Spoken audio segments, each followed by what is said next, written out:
Coba jujur ke diri sendiri. Hidup lo sekarang capek, tapi hasilnya segitu-gitu aja kan?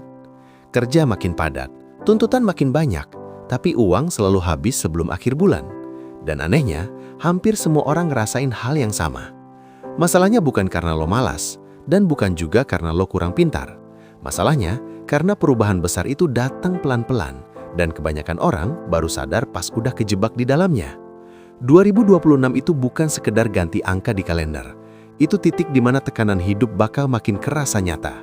Harga naik bukan lagi wacana. Persaingan kerja makin ketat. Skill lama makin cepat basi. Tapi pola hidup kita masih sama. Yang bikin serem, banyak orang mikir, nanti juga kebiasa. Padahal yang terjadi bukan kebiasaan, tapi penurunan standar hidup secara halus. Lo mungkin ngerasa aman sekarang. Masih bisa makan, masih bisa kerja, masih bisa bertahan. Tapi justru di situ jebakannya. Karena perubahan besar jarang datang dengan ledakan. Dia datang lewat rasa capek yang dianggap wajar, lewat kekurangan yang dianggap nasib, lewat hidup yang jalan tapi nggak kemana-mana. Dan ini yang jarang dibahas. 2026 bakal jadi tahun penentuan, bukan buat orang kaya atau miskin, tapi buat orang yang sadar lebih dulu. Pertanyaannya bukan siap nggak, tapi lo sadar nggak kalau hidup lo lagi diuji sekarang? Kalau ini terasa dekat, berarti topik ini memang tentang lo. Kalau lo ngerasa hook tadi nyentuh, itu wajar. Karena ini bukan masalah pribadi, ini masalah generasi.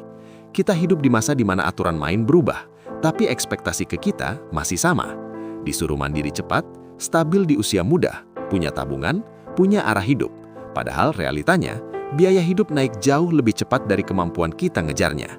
Banyak dari kita bukan nggak usaha, kita kerja, belajar, ikut pelatihan, bahkan lembur. Tapi hasil akhirnya sering bikin bingung. Kenapa gue masih di titik yang sama? Jawabannya ada di sistem yang lagi geser pelan-pelan. Pekerjaan makin fleksibel tapi nggak aman. Kontrak pendek jadi normal. Skill cepat kedaluarsa. Dan kesalahan kecil hari ini dampaknya bisa panjang banget ke depan. Yang bikin topik ini penting dibahas sekarang adalah karena 2026 itu momen akumulasi. Semua keputusan kecil yang selama ini dianggap sepele, cara lo ngatur uang, cara lo belajar, cara lo milih prioritas, bakal kelihatan hasilnya. Dan sayangnya, nggak ada alarm yang ngingetin, nggak ada pengumuman resmi. Lo tetap bangun pagi, tetap kerja, tetap scrolling. Tapi jarak antara cukup dan kekurangan makin tipis. Makanya banyak orang baru sadar pas udah kejebak, pas capeknya numpuk, opsinya sempit, dan pilihan hidup terasa makin sedikit. Jadi ini bukan soal takut sama 2026, ini soal ngerti kenapa tahun itu penting, dan kenapa lo nggak bisa lagi hidup dengan asumsi lama. Kalau lo ngerasa hidup lo jalan tapi arahnya kabur, berarti pembahasan ini bukan sekedar relevan, ini urgent. Sebelum ngomongin strategi, satu hal yang harus diberesin dulu, cara mikir. Karena masalah terbesar menjelang 2026 bukan kurang uang atau kurang peluang, tapi salah asumsi.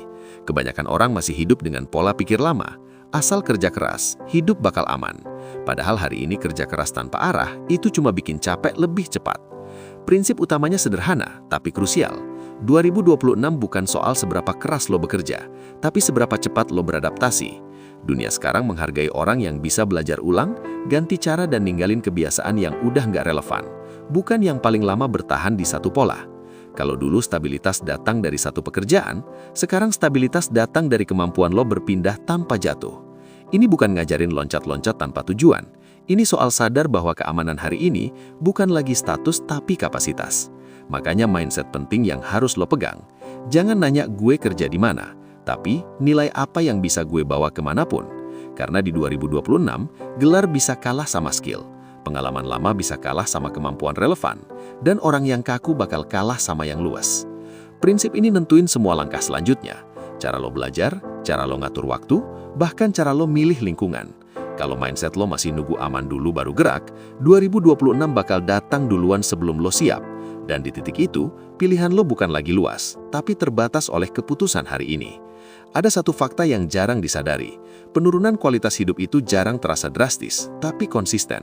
Contoh paling sederhana, 5 tahun lalu uang yang sama bisa nutup kebutuhan lebih banyak. Sekarang, bukan karena lo boros, tapi karena daya belinya turun. Dan ini bukan prediksi, ini fenomena yang sedang jalan. Fakta lain yang sering diremehkan, banyak pekerjaan hari ini tidak benar-benar hilang, tapi nilainya menyusut. Beban tetap, jam kerja bisa nambah, tapi imbalannya stagnan. Secara teknis lo masih kerja, tapi secara ekonomi lo mundur pelan-pelan. Analoginya kayak air laut naik sedikit demi sedikit. Bukan tsunami, bukan badai. Tapi kalau lo diem, suatu hari airnya udah di leher. Masalahnya, otak manusia lemah terhadap perubahan lambat. Kita baru panik kalau semuanya udah parah. Padahal, bahaya paling serius justru yang datang tanpa suara. Lihat juga fenomena sekitar. Banyak orang kelihatannya baik-baik aja, tapi satu krisis kecil, PHK, sakit, kebutuhan mendadak, langsung bikin hidup goyah. Itu tanda kalau fondasinya rapuh. Dan ini poin pentingnya. 2026 bukan awal masalah, tapi hasil dari proses panjang. Yang sekarang terasa masih aman, itu sebenarnya fase terakhir sebelum tekanan terasa penuh. Makanya, yang selamat bukan yang paling kuat, tapi yang paling sadar membaca tanda. Kalau lo nunggu tanda besar buat berubah, lo udah telat satu langkah. 2026 bukan kejutan. Dia cuma cermin dari pilihan yang dikumpulin pelan-pelan sejak sekarang.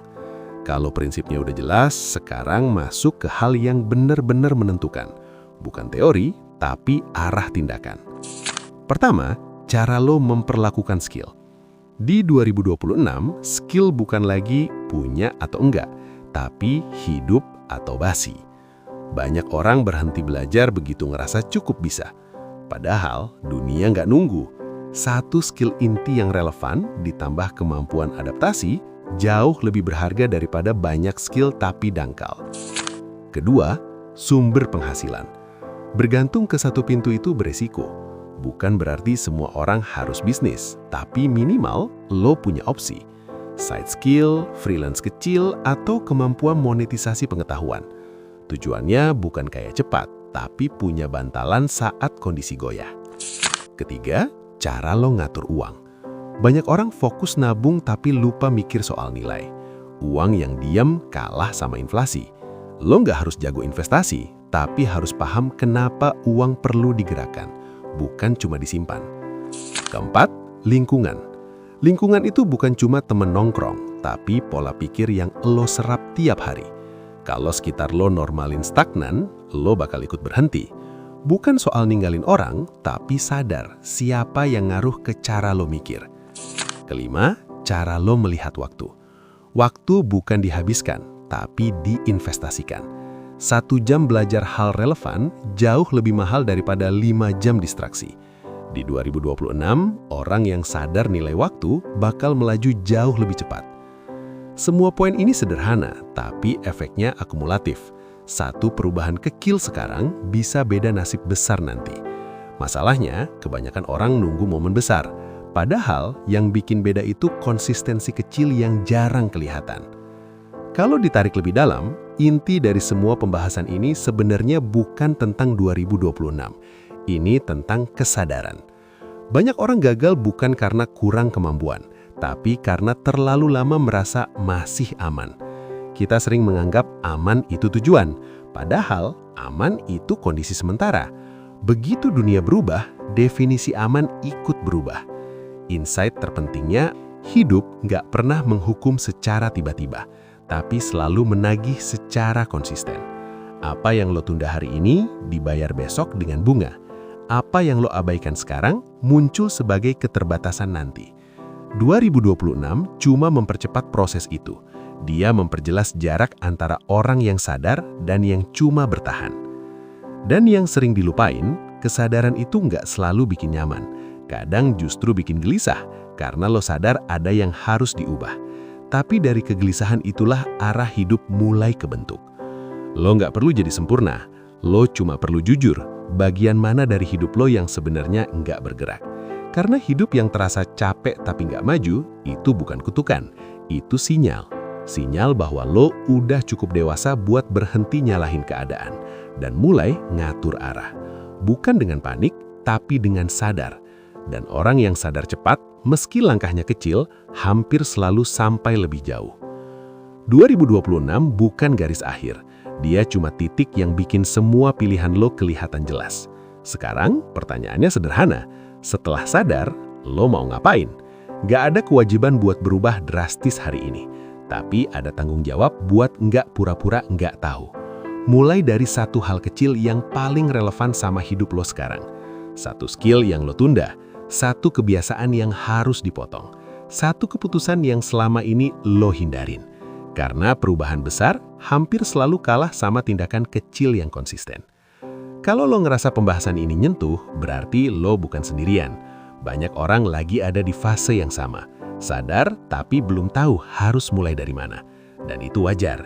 Yang bikin beda cuma satu. Ada yang berhenti di rasa sadar, ada yang lanjut ke tindakan. Jangan tunggu 2026 buat ngerasa ketinggalan. Jangan tunggu keadaan maksa lo berubah. Gunakan waktu sekarang buat nyiapin diri, bukan buat menenangkan diri dengan alasan. Hidup nggak butuh lo siap 100%. Hidup cuma butuh lo gerak lebih dulu. Kalau lo pengen diskusi lebih lanjut, dalemin topik ini atau denger pembahasan lanjutan yang lebih praktis, stay di sini. Kita bakal bahas pelan-pelan, tanpa sok pintar, tanpa janji palsu. Cuma realita dan langkah yang masuk akal. Karena di 2026 nanti, yang lo butuhin bukan penyesalan, tapi bukti kalau lo pernah mulai hari ini.